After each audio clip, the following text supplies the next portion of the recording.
漸明白，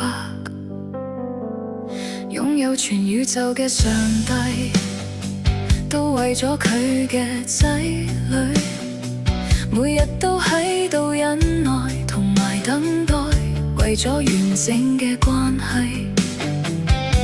連呢位神聖嘅一位都等待咗咁耐，我哋咁渺小，點敢講話呢件事好非常容易？到頭來打開內心，即係要付出我嘅一切，同埋為咗對方一齊承擔同等深度嘅痛苦。真係好神奇，多份愛於心嘅時候，解唔係覺得滿足，反而更加孤單。曾經咁熱烈燃燒嘅情感火焰，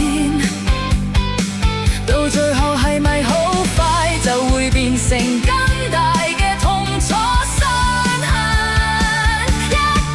一累積落嚟耀眼嘅幸福碎片，褪晒色之後，全部隨風流逝喺模糊嘅記憶裏面。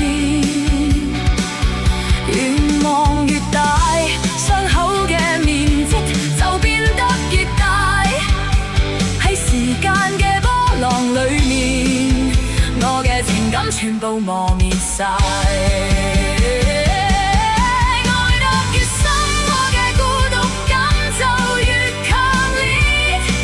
曾經幸福嘅回憶，都變成好似刀割咁痛。連過分熾熱嘅感情，都喺狂亂嘅節奏裏面消逝。我哋到底要去邊度先可以尋找到真正嘅真愛？所以喺深沉嘅絕望盡頭，我哋坦白承認，如果無天生嗰種無條件嘅大愛，呢個世界